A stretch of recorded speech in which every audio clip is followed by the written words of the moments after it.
3 designers, dont moi, Langry Sitzé et Alex Langrin, participons à un challenge qu'on a organisé il y a cela quelques semaines et cette vidéo justement va raconter mon parcours. Salut, c'est bien Tchamba Clans, je suis graphiste illustrateur depuis 3 ans déjà et cette chaîne parle de graphisme et de psychologie créative. Si vous êtes nouveau ou nouvelle, n'hésitez pas à vous abonner et à laisser un commentaire si le contenu vous plaît bien sûr. Sans plus tarder, on va passer au générique.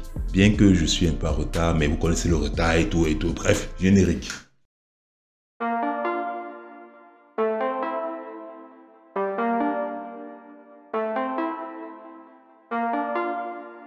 Alors, comme mentionné au début de la vidéo, moi, Langry Sitzé, Alex Langrin, on a participé à un challenge très palpitant ces dernières semaines. C'est aussi l'une des raisons de mon absence. Oui, je sais que je cherche un argument pour justifier mon absence, mais j'ai eu pas mal de soucis. Déjà que j'ai un écran qui a eu des problèmes, je pense que je le mets quelque part là. Sans compter des voyages, sans compter des réunions, sans compter tout le reste. C'est très difficile. Si vous êtes graphiste et vous voulez vous lancer dans la création de contenu YouTube, réfléchissez-y 2 fois, vraiment. Conseil d'adulte. Alors, le conseil du challenge à laquelle j'ai été invité, bon, c'est vrai que je suis l'organisateur du challenge, mais je suis aussi invité quand même. Voilà, moi, Langry Sitzé, Alex Langrin, qui sont 2 graphistes très performants sur YouTube, je vous recommande leur chaîne et n'hésitez pas à jeter un lien, ils sont très forts, vraiment plus forts que moi. Bon, ils sont quand même forts. On a été invité à un challenge du moins. J'ai organisé un challenge dans lequel chacun d'entre nous va se comporter comme un client et l'autre sera le graphiste. C'est pas si vous comprenez un peu. Bon, supposons, voilà un triangle. Il y a moi, il y a Langry, il y a Alex. Chacun d'entre nous, en fait, on a proposé 2 projets aux 2 autres. C'est-à-dire un projet chacun. Et chacun d'entre nous, on a réalisé les 2 projets des autres graphistes, en fait. C'est-à-dire, c'est comme un triangle de... Comment on faisait en 4e, là, un triangle, un peu comme le triangle de l'esclavage. Je serai censuré par YouTube, ça c'est grave. J'ai reçu 2 projets, celui de Alex et celui de Langry. Dans cette vidéo, je vais vous expliquer comment je me suis pris pour réaliser justement leurs 2 logos. Comment j'ai réalisé le logo de Langry Sitzé et comment j'ai réalisé le logo de Alex. Le logo de Langry Sitzé parlait de One Pass. Je sais pas comment ce gars a fait pour faire One Pass. Bref, c'est pas d'où il a pris ce nom, mais bref, j'ai fait One Pass. Et justement, le logo de Alex Langrin, c'était Daily Fusion. Alors, j'ai beaucoup aimé le nom du logo. C'était très inspirant. Ça fait la fusion de Sangoku et Vegeta. Vous connaissez la référence. Alors, dans cette vidéo, je vous explique comment je me suis pris pour réaliser les 2 logos. Et justement, comment ils ont réagi lorsqu'ils ont vu leurs 2 logos. Du moins, lorsque chacun a vu son logo, en fait. Je pense que Langry a beaucoup là sur son logo parce que son logo était très spécial. Alors, on va commencer déjà par le logo de Langry Sitzé, le plus gros, qui est One Pass. Je vais vous montrer comment je l'ai rédigé. Du moins, comment je l'ai réalisé. Alors, pour le logo de Langry Sitzé qui est One Pass, on va d'abord commencer par son brief. Langry Sitzé m'a dit justement que dans son logo, il voulait quelque chose qui s'occupe du nettoyage des poubelles. C'est-à-dire quelque chose un peu comme Isakam, pour ceux qui sont au Cameroun. C'est-à-dire une entreprise justement qui va s'occuper de nettoyer les poubelles, qui va s'occuper de rendre les espaces plus clairs, plus propres et de pouvoir faciliter la vie à des personnes qui sont des bureaucrates. Vous savez que nous, les bureaucrates, quand on travaille, on n'a pas toujours le temps de vider la poubelle, donc du coup, on fait ça. Pour ça.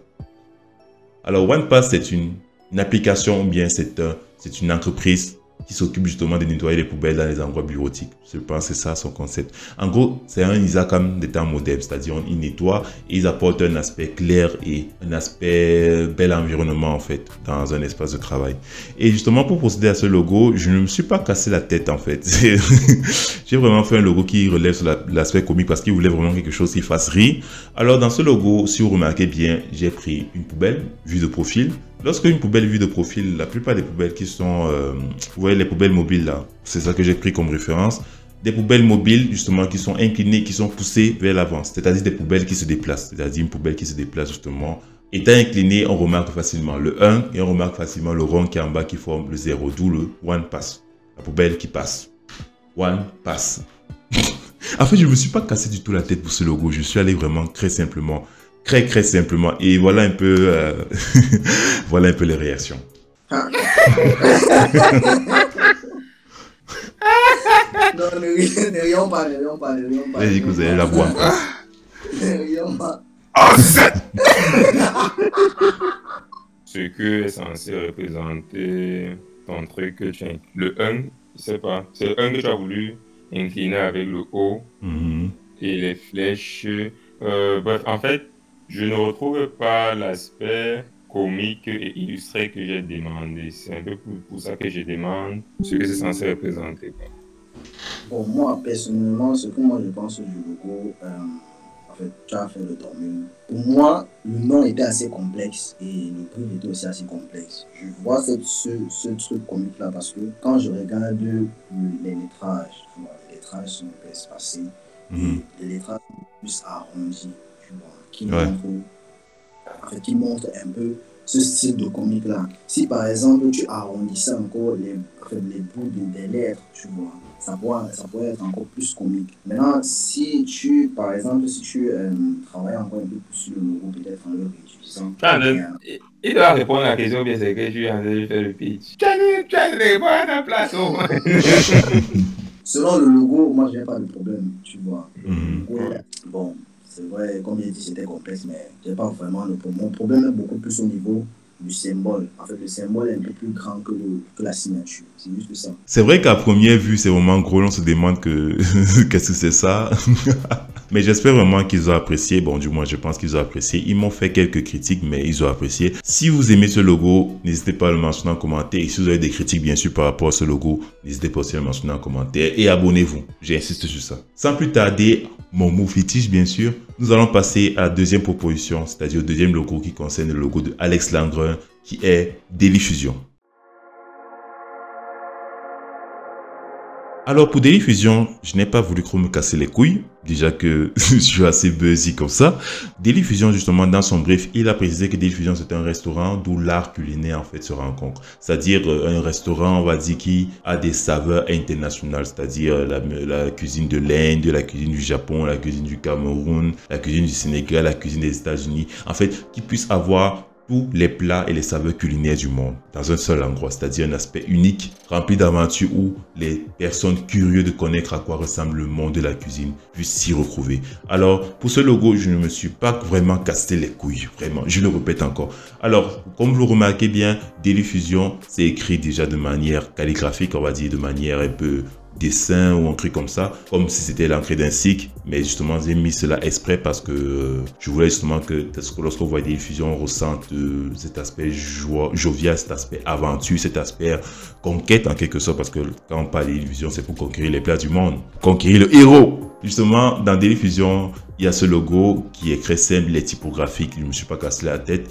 avec des petits gouttelettes. C'est vrai quand même qu'à première vue, ça ressemble pas à un logo de restaurant, mais j'ai un peu, on va dire que Alex m'a poussé à sortir hors de ma zone de confort, vraiment. Il a insisté parce que c'est le logo sur lequel j'ai le plus galéré. Dailyfusion, justement, c'est un logo déjà assez atypique, il est typographique. Et le petit détail que j'ai ajouté qui vraiment le casse du code, c'est l'étoile que vous voyez. Ne vous inquiétez pas, c'est pas Mario.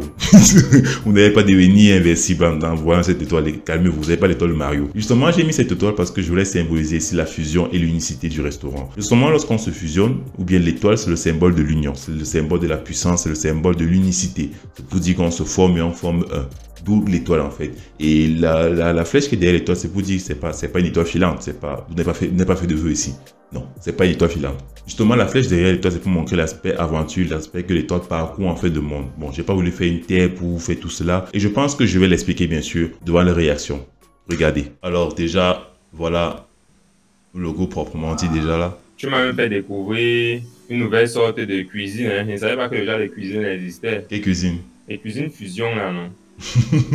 Moi, ce que je pense du logo, en fait, ça a été bien fait, tu vois. La plupart des logos de restaurants, tu vois, sont beaucoup plus utilisés de façon calligraphique. On va dire ça comme ça. Donc, c'est déjà un plus, tu vois. Maintenant, ma question est pourquoi avoir utilisé l'étoile? Bon, ma question est plus orientée. Quand je vois le logo, je pense plus à une boutique qui vend les crèmes glacées. Ah, exactement. En fait, ça m'a aussi donné cette impression-là. En fait, cette impression, c'était un peu moderne sans être moderne. Comme si c'était froid. On va dire ça comme ça. Je vois plus ça comme une entreprise de crèmes glacées, justement à cause aussi de l'étoile là. Ou bien, je ne sais pas qui connaît qui l'arrive. Bon, j'ai fini une fois. Et aussi, les gouttelettes là, ça symbolise, sont les gouttelettes ou bien c'est quoi? Qu'est-ce que c'est censé Sont des gouttes, symboliser, sont des gouttes justement, sont des gouttes. Ok. Ok. Et ils n'ont pas trop capté le sens. Bon, j'espère que vous avez capté le sens. J'espère que vous avez quand même capté le sens. N'hésitez pas à le mentionner en commentaire, bien sûr. Et si vous avez des critiques constructives, je suis ouvert à cela. Et voilà, c'est comme ça que je me suis pris pour réaliser les 2 logos de Langry Sidier et de Alex Langre. Ce fut un challenge qui m'a vraiment poussé hors de mes frontières parce que habituellement, quand c'est mon genre de logo, c'est mon type de logo. Je suis graphiste, illustrateur, je dessine. Vraiment, le de logo là, je me suis pas trop cassé les couilles, surtout One Pass. Je me suis vraiment pas cassé les couilles, j'ai fait du One Pass. Et voilà, c'était tout pour cette vidéo. J'espère que vous l'avez apprécié. Et si le contenu vous plaît et que vous voulez en savoir plus, n'hésitez pas à vous abonner, à laisser un commentaire. J'insiste sur le commentaire parce que j'aime lire les gens, j'aime lire vos émotions. C'est jouissif. Voilà. N'hésitez pas à vous laisser un commentaire encore et abonnez-vous. Abonnez-vous. Et j'ai oublié de vous mentionner un détail très important, c'est que tout comme j'ai réalisé leur logo à eux à partir de leur brief, moi aussi j'ai soumis un brief dans lequel ils ont réalisé mon logo. Bon, je vous donne le nom du logo en indice. Pantaslocas. Ne me demandez pas pourquoi j'ai dit Pantaloscas. Vous allez se le découvrir en voyant leurs 2 vidéos, en fin de vidéo. Bon, du moins ça apparaît là parce que c'est à la fin de la vidéo. Donc, n'hésitez pas à vous abonner et aller découvrir ces 2 vidéos pour voir à quoi ressemble mon brief en fait. C'est-à-dire les Pantalocas. C'était tout pour cette vidéo et à la prochaine. Ciao.